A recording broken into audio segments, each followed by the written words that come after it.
So we've made it through our whole overview, little bus tour of civil litigation, and now we are ready to dive a little deeper into particular aspects of it.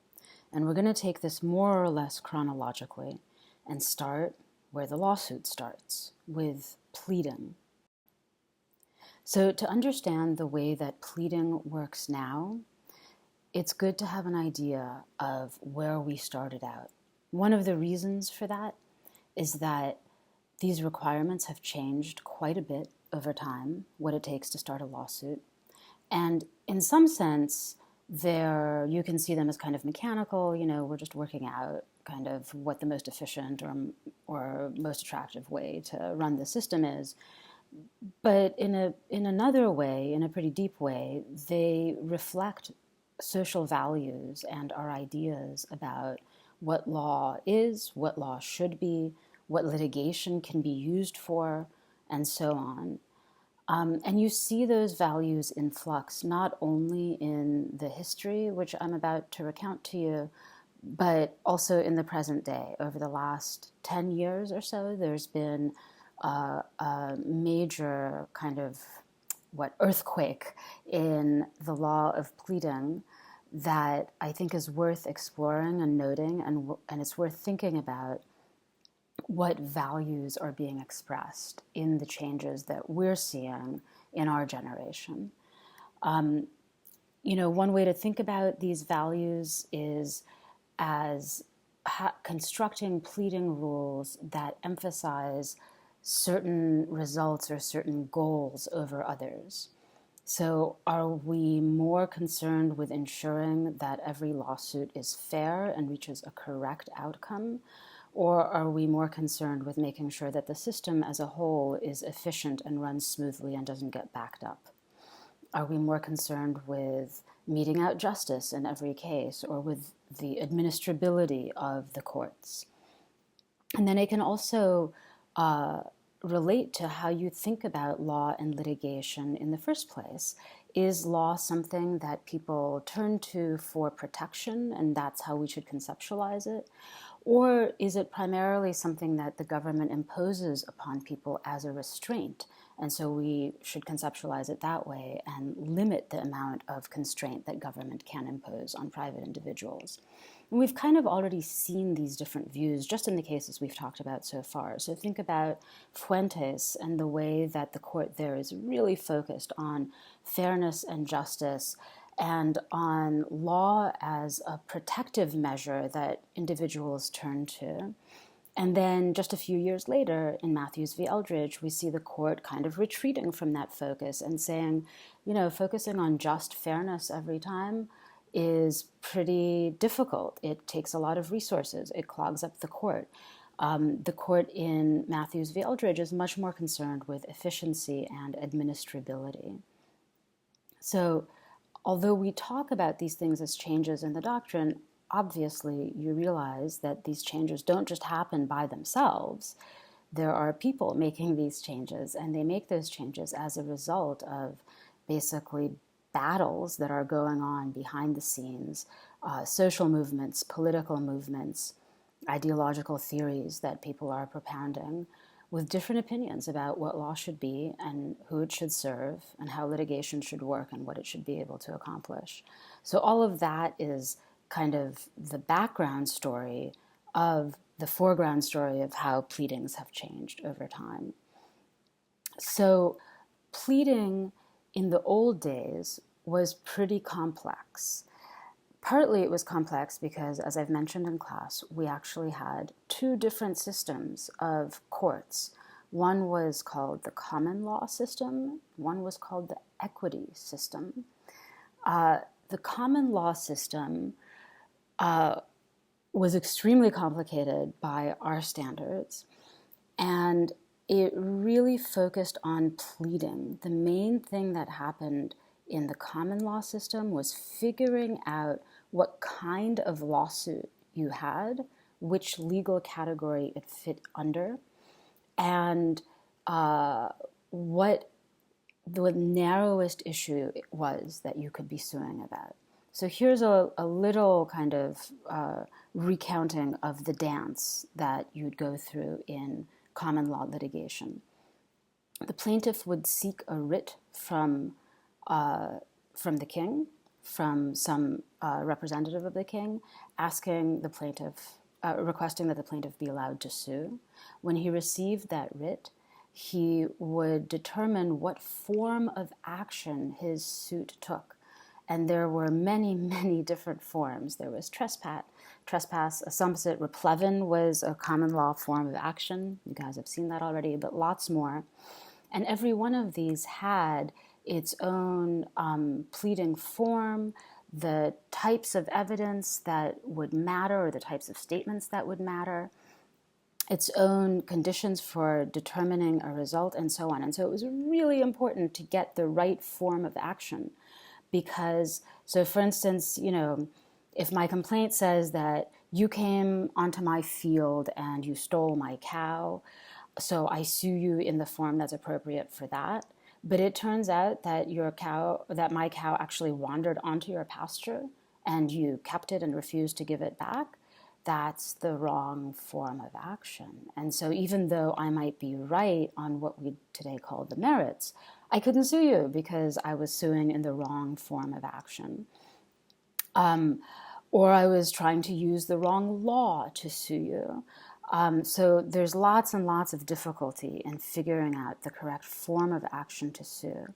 And once I've figured out the correct form of action to sue in, we engage in basically an ongoing interchange of pleadings. So I make what we today think of as a complaint, you make an answer, but then I reply to your complaint and you rejoin to my answer, and on and on and on and on.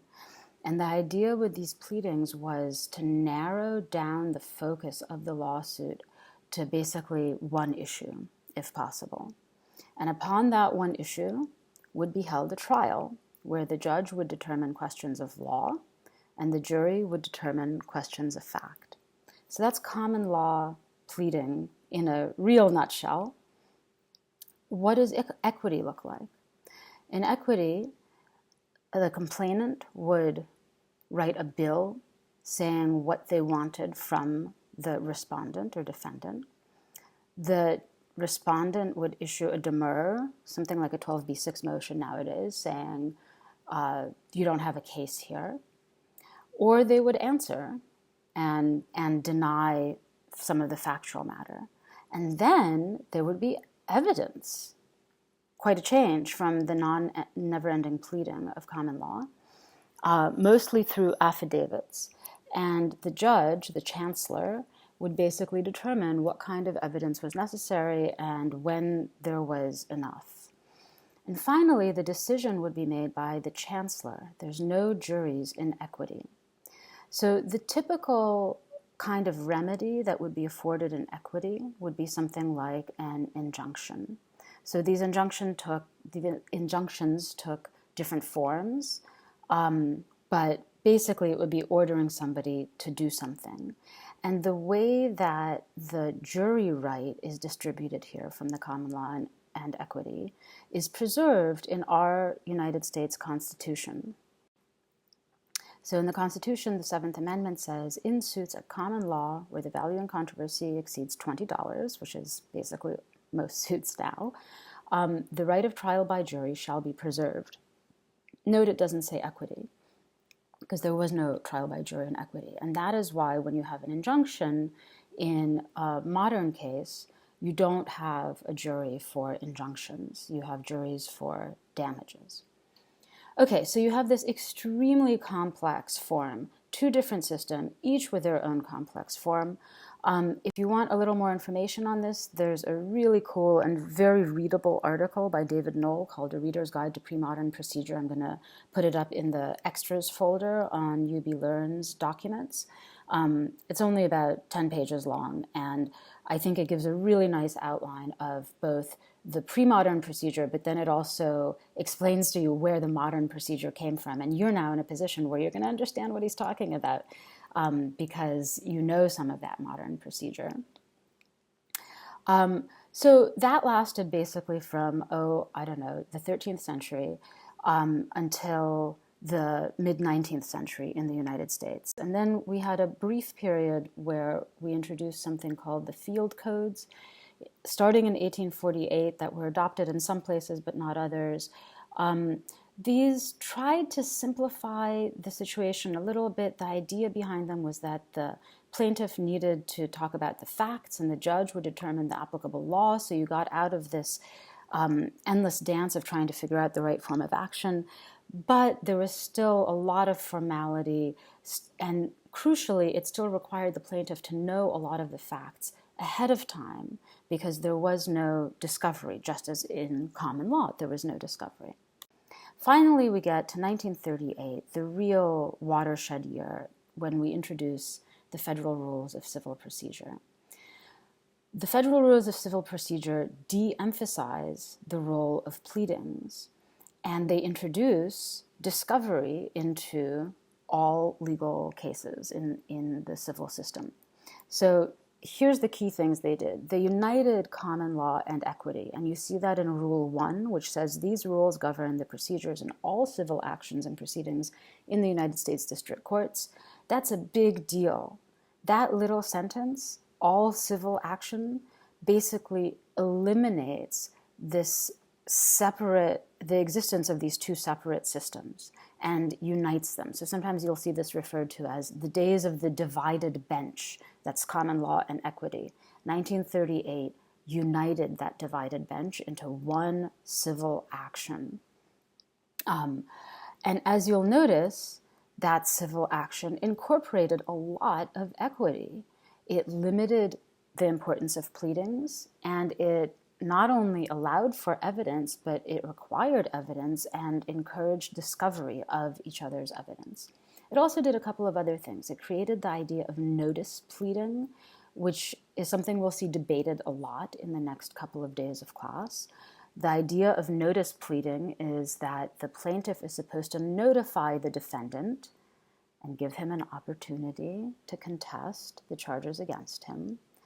But the plaintiff doesn't need to lay out all of the facts and the proof of their case in the complaint, the way that ideally a plaintiff at common law would have in their pleadings.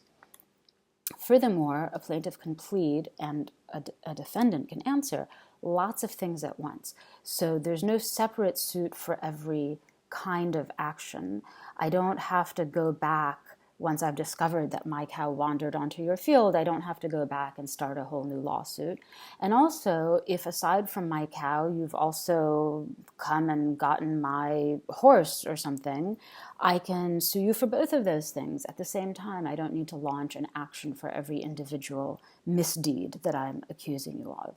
So those are really big deals in the 1938 introduction of the Federal Rules of Civil Procedure. So what we're going to start off with now is pleading, and just note some of the basics of pleading under Rule 8. So first of all, notice I have a complaint and an answer here. Pleadings incorporate the initial moves in a lawsuit. Both the plaintiff's complaint and the defendant's answer are called pleadings, and you'll see they're both under Rule 8. The complaint is supposed to be not such a big deal, right? It states the basis for jurisdiction. It has a short and plain explanation of the facts that support a legal claim. It can include multiple theories. You'll sometimes see this referred to as arguing in the alternative. So plaintiff negligently hit my car because they were drunk, or in the alternative, they were texting on their cell phone. I don't really know what happened, but I can make different theories in the complaint, which will then kind of come out in the wash as the case goes on. I don't have to know ahead of time exactly what happened. And number 3, I have a demand for relief. Then in the answer, the defendant is supposed to respond to each allegation, and again can include in the alternative arguments, right? I was driving perfectly normally, and in the alternative, I wasn't even in town that day. And the idea is that all of this prepares us for discovery. And in discovery, we'll find out if I was drunk or texting or out of town or whatever.